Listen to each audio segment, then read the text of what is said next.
इंसान की बर्बादी के कई कारण हो सकते हैं, लेकिन कुछ मुख्य कारण ऐसे हैं जो हर किसी को प्रभावित कर सकते हैं। इन कारणों को जानकर हम अपने जीवन को बेहतर बनाने के लिए कदम उठा सकते हैं। आज की कहानी एक सन्यासी की कहानी है। आज मैं आपको ये कहानी बताने जा रहा हूँ कि इंसान की कौन सी ऐसी गलतियाँ होती हैं जो इंसान को बर्बाद कर देती है। अगर हम अपनी बर्बादी का कारण जान ले तो हम अपने जीवन को खुशहाल बना सकते हैं। बहुत समय पहले की बात है। एक नगर में एक धनी सेठ रहता था। उस सेठ के पास सभी प्रकार की सुख सुविधाएं थी, लेकिन उसके कोई संतान नहीं थी। संतान के दुख में वह हमेशा चिंतित रहता था। फिर एक दिन उसे पता चला कि उसकी पत्नी गर्भवती है और वह अपनी पत्नी का बहुत ख्याल रखता था। इसलिए एक दिन उसके घर एक बेटे का जन्म हुआ। पुत्र के जन्म से सेठ बहुत खुश हुआ, कोई कसर नहीं छोड़ी। उसका बेटा देखते ही देखते बड़ा हो गया। तब सेठ ने अपने बेटे को गुरुकुल भेजने का फैसला किया ताकि वह पढ़ लिख कर विद्वान बन सके। ज्ञान प्राप्त करने हेतु गुरुकुल भेज दिया था। गुरुकुल में वह बच्चा अच्छे से पढ़ाई करता था और अपने गुरु की सभी आज्ञाओं का पालन करता था। ऐसे में वह बच्चा धीरे धीरे वहाँ का सबसे होनहार छात्र बन गया। गुरुकुल में बालक ने सभी वेद पुराण और शास्त्रों का अध्ययन किया और एक महान विद्वान बन गया। लेकिन कहते हैं ना कि समय कब बदल जाएगा ये कोई नहीं जानता है। ऐसे ही एक दिन किसी प्राकृतिक आपदा के कारण उसके माता पिता की मृत्यु हो गई। और जब उसके माता पिता की मृत्यु हुई तो बच्चे की शिक्षा पूरी नहीं हुई थी। और जब बच्चे ने खबर सुनी कि उसके माता पिता अब इस दुनिया में नहीं हैं और उसका सब कुछ बर्बाद हो गया है, तो लड़का इस संसारिक मोह में बह गया। इसके बाद लड़के ने कहा कि गुरुकुल से अपनी शिक्षा पूरी करने के बाद वह अपना पूरा जीवन लोगों की भलाई में बिताएगा। फिर जब बालक की शिक्षा पूरी हुई तो उसके बाद बालक साधु बन गया और वह संसारिक चीजों से दूर हिमालय के जंगल में चला गया। अध्यापन को विश्राम देते हुए समय के साथ उसके सन्यासी की चर्चा चारों ओर होने लगी और दूर दूर से लोग उसके पास शिक्षा लेने के लिए आने लगे। और बहुत से लोग अपनी समस्याओं का समाधान पाने के लिए भी उसके पास आने लगे। वह समस्याओं का समाधान बड़ी आसानी से कर देता था, जिससे वह पूरे राज्य में प्रसिद्ध हो गया। परंतु जिस नगर में वह रहता था वहाँ का राजा क्रूर व्यक्ति था। जब राजा को तपस्वी के बारे में पता चला तो उन्होंने तपस्वी से मिलने का फैसला किया। अगली सुबह राजा तपस्वी से मिलने के लिए अपने महल से निकल गया और फिर वह उसकी कुटिया की ओर गया। और वहां पहुंचकर राजा ने जब उसे साधु के रूप में देखा तो वह उसे देखता ही रह गया। उसके चेहरे पर एक अलग ही तेज था। जब वह साधु के पास पहुंचा तो उसे असीम शांति का अनुभव हुआ। साधु को प्रणाम किया और उसके पास बैठ गया और उससे बातें करने लगा। वह राजा पहली ही मुलाकात में साधु के व्यक्तित्व से इतना प्रभावित हुआ कि उसी समय से उसने अच्छाई के रास्ते पर चलने का फैसला कर लिया। और मैं सोचने लगा कि इतनी सी मुलाकात में यह साधु मुझे इतना बदल सकता है, तो ऐसा हमेशा रहेगा। यदि तुम मेरे साथ रहोगे तो मेरा जीवन बदल जाएगा। और यह सोचकर राजा साधु से अपने महल में चलने का अनुरोध करने लगा। राजा का आग्रह सुनकर सन्यासी मना नहीं कर पाया और वह राजमहल चलने को तैयार हो गए। तब राजा सन्यासी को महल की ओर ले गए। महल पहुंचकर राजा ने साधु की बहुत खातिरदारी की और उसके बाद राजा ने साधु को एक दाहिने कमरे में भोजन कराया। भोजन के समय साधु ने राजा को धन्यवाद दिया और राजा से जाने की अनुमति मांगी। यह सुनकर राजा ने कहा कि आप हमारे बाग में जब तक चाहें तब तक रह सकते हैं। आपको यहाँ किसी भी प्रकार की असुविधा नहीं होगी और आप यहाँ रहेंगे तो हमारे लोगों को भी अच्छा लगेगा और हमें भी अच्छा लगेगा। यह सुनकर साधु ने राजा का प्रस्ताव स्वीकार कर लिया। राजा के आदेशानुसार सेवकों ने एक सुंदर कुटिया बनाई। उसके बाद साधु उसी कुटिया में रहने लगा। राजा ने उसकी बहुत सेवा की, लेकिन कई वर्षों बाद राजा और रानी को किसी जरूरी काम से दूसरे राज्य में जाना पड़ा। लेकिन उन्होंने साधु की सेवा के लिए एक सेवादार नियुक्त कर दिया। लेकिन राजा के जाने के बाद वह सेवादार बीमार पड़ गया और अपने घर चला गया और कभी लौटकर वापस नहीं आया। तो तपस्वी को गुस्सा आ गया और उसने राजा को खूब खरी खोटी सुनाई और राजा से कहा कि जो जिम्मेदारी आप पूरी नहीं कर सकते वह जिम्मेदारी आप क्यों लेते हो। तब राजा ने तपस्वी से पूछा और कहा कि सन्यासी, क्या मुझसे कोई गलती हो गई है तो इसके लिए मैं आपसे क्षमा मांगता हूँ। कृपया मुझे क्षमा करें और अपना क्रोध शांत करें और बताइए कि क्या हुआ था।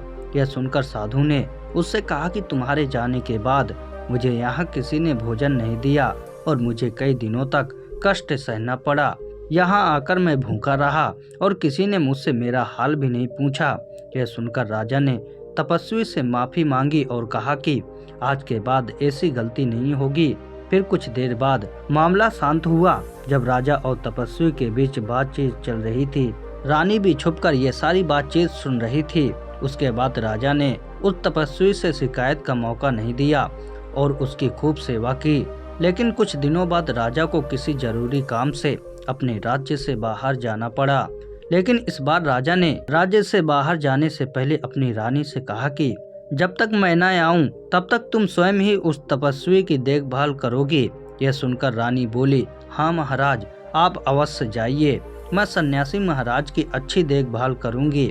बाद में रानी प्रतिदिन भोजन बनाकर सन्यासी महाराज के पास भेजती थी। लेकिन एक दिन रानी स्नान करने चली गई और साधु को भोजन देना भूल गई। भोजन क्यों नहीं आया? इसके बाद साधु ने सोचा कि वह स्वयं महल में जाकर देखेगा कि अब तक भोजन क्यों नहीं आया, और फिर वह महल में पहुंच गया। जब वह महल के अंदर पहुंचा तो उसकी नजर रानी पर पड़ी। रानी के लंबे लंबे घने काले केस जो कि उसकी कमर पर लहरा रही थी, उसकी कजरारी आंखें जो देखने मात्र से ही घायल कर दे, उसके हिरनी जैसी चाल। रानी के इतने सुंदर रूप को देखकर सन्यासी चकित हो गया और रानी की सुंदरता सन्यासी के मन में घर कर गई और वह वहां से बिना कुछ कहे ही अपनी कुटिया में लौट आया। सन्यासी रानी के रूप की सुंदरता को भुला ना सका और वह खाना पीना छोड़कर अपनी कुटिया में पड़ा रहा। उसने कई दिनों तक कुछ भी नहीं खाया, जिस वजह से वह बहुत कमजोर हो गया।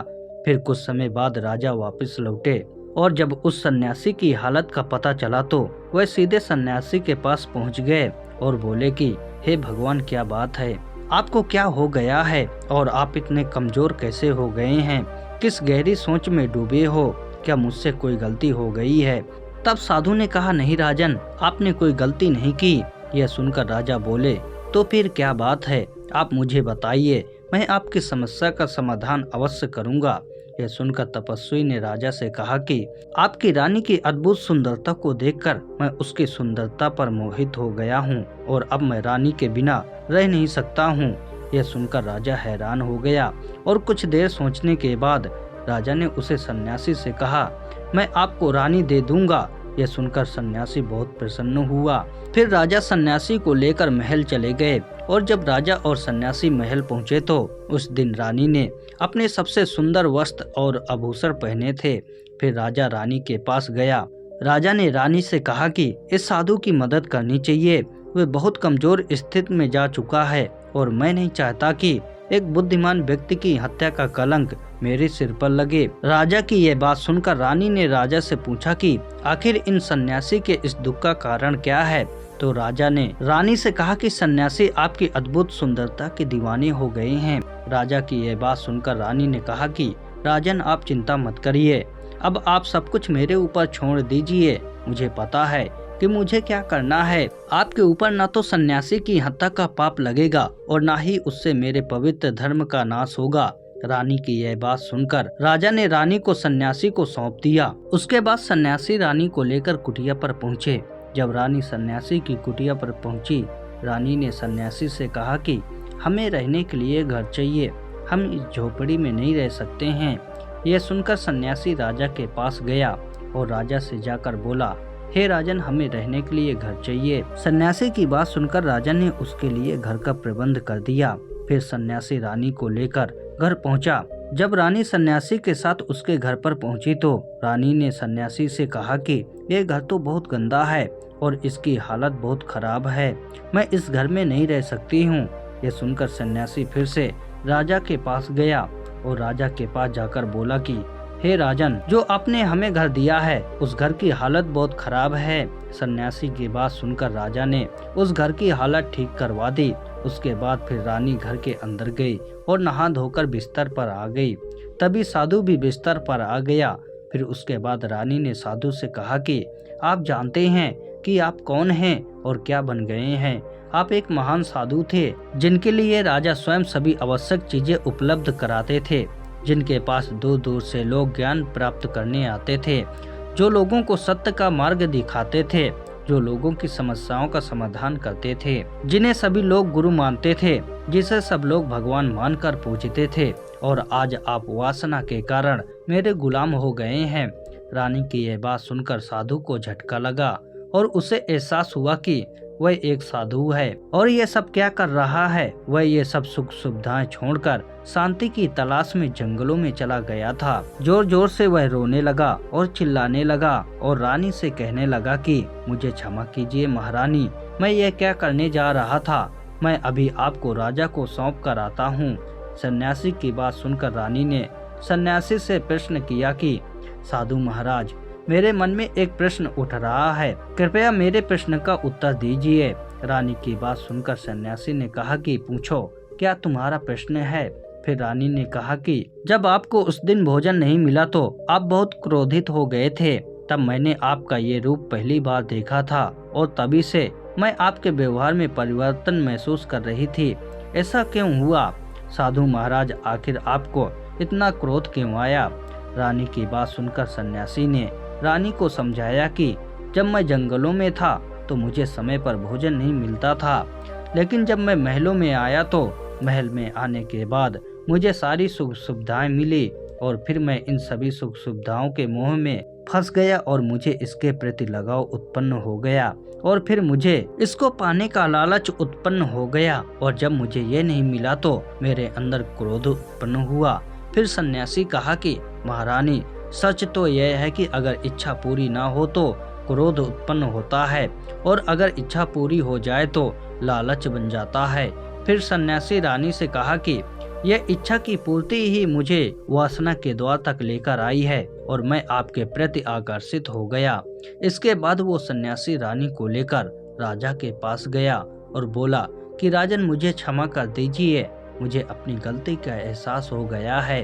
यह लो आपकी रानी, मुझे यह सब नहीं चाहिए। मैं अपनी इच्छा के वशीभूत होकर यह गलत कार्य करने जा रहा था और अपने जीवन को बर्बाद कर रहा था, लेकिन अब मुझे सब कुछ समझ आ गया है। उसके बाद उस सन्यासी ने कहा कि हे राजन, मनुष्य की बर्बादी का कारण उसकी 4 आदतें बनाती हैं और दुनिया का हर एक व्यक्ति के अंदर यह 4 अवगुण होते हैं, लेकिन जो व्यक्ति इन पर नियंत्रण कर लेता है वह दुख और परेशानियों से बच जाता है। वही जो व्यक्ति इन चारों दोषों पर नियंत्रण नहीं कर पाता है वो बर्बाद होने की कगार पर पहुंच जाता है। यह सुनकर राजा ने कहा कि महाराज, आप मुझे वो 4 आदतें बताइए जिससे कि मनुष्य की बर्बादी हो जाती है। फिर सन्यासी ने राजा को मनुष्य को बर्बाद करने वाली आदतों के बारे में बताया कि हे राजन, मनुष्य को बर्बाद करने वाली पहली आदत है इच्छा, क्योंकि इच्छा ही दुनिया की हर एक व्यक्ति के अंदर सबसे पहला अवगुण होता है। जो व्यक्ति अपनी इच्छाओं को नियंत्रण में नहीं रख पाता है वह जीवन के किसी भी क्षेत्र में सफल नहीं हो पाता है, क्योंकि जैसे ही उसकी एक इच्छा पूरी होती है वह दूसरी की ओर बढ़ने लगता है और दूसरी पूरी होती है तो तीसरी उसके मन में जागृत हो जाती है और फिर ऐसे करते करते इच्छाओं पर नियंत्रण न होने के कारण इसी जाल में उलझा रहता है और दुखी रहता है। इसलिए राजन, जब हम इच्छाओं पर नियंत्रण पा लेते हैं तो हम हमारे मन पर भी नियंत्रण पा लेते हैं। जब हमारा मन हमारे बस में होता है तो हमें सुखी प्राप्त होती है, फिर जो हम चाहते हैं वही हमारे साथ होता है। फिर सन्यासी कहता है कि हे राजन, मनुष्य को बर्बाद करने वाली दूसरी आदत है वासना। वासना का जन्म हमारे मन में उठने वाली इच्छाओं से होता है। जिस प्रकार इच्छा का कोई अंत नहीं होता और मनुष्य वासना के जाल में फंसता ही चला जाता है, वासना के वशीभूत होकर मनुष्यों को कुछ भी नजर नहीं आता है। आज तक जितनी भी लड़ाइयाँ हुई है उनका सबसे बड़ा कारण स्त्री को पाने की इच्छा ही रही है। स्त्री के प्रेम में वशीभूत होकर राजा महाराजाओं ने आज से पहले बहुत सारे युद्ध किए हैं। रावण भी संसार का सबसे बुद्धिमान व्यक्ति था, लेकिन उसने भी माता सीता की सुंदरता की जाल में फंसकर अपना सब कुछ बर्बाद कर लिया। उसकी मृत्यु का कारण एक स्त्री ही बनी थी। कई राजा महाराजा तो युद्ध में इसलिए हार गए क्योंकि वो लोग स्त्रियों से रासलीला रचाने में ही रह गए। ईश्वर ने तो स्त्री की उत्पत्ति इस संसार को बढ़ाने के लिए की है, लेकिन आजकल लोगों ने इसे अपनी वासना का शिकार बना लिया है, अपने मनोरंजन का साधन समझने लगे हैं और जब उन्हें अपना ये मनोरंजन नहीं मिलता तो वो पागल हो जाते हैं और न जाने क्या क्या कर बैठते हैं। इसलिए हे राजन, जितना हो सके उतना वासना से दूर रहना चाहिए। फिर सन्यासी कहता है कि हे राजन, मनुष्यों को बर्बाद करने वाली तीसरी आदत है क्रोध, क्योंकि जब मनुष्य की वासना की पूर्ति नहीं होती है तो उसके अंदर क्रोध उत्पन्न हो जाता है और जब व्यक्ति को क्रोध आता है तो उस पर उसका नियंत्रण नहीं होता है और फिर वो क्रोध में आकर कई गलत निर्णय ले लेता है। वो दूसरों को भला बुरा कह देता है, गालियां निकाल देता है और जब उसका क्रोध शांत होता है तो उन्हें अपनी गलती का एहसास हो जाता है, लेकिन तब तक सब कुछ बर्बाद हो चुका होता है। क्रोध के कारण मनुष्य के कई बने बनाए काम भी बिगड़ जाते हैं। जब मनुष्य के भीतर क्रोध उत्पन्न होता है तो वो अंदर से बहुत कमजोर हो जाता है और एक कमजोर मनुष्य कुछ भी नहीं कर सकता है, उसे कभी भी सफलता हासिल नहीं हो सकती है।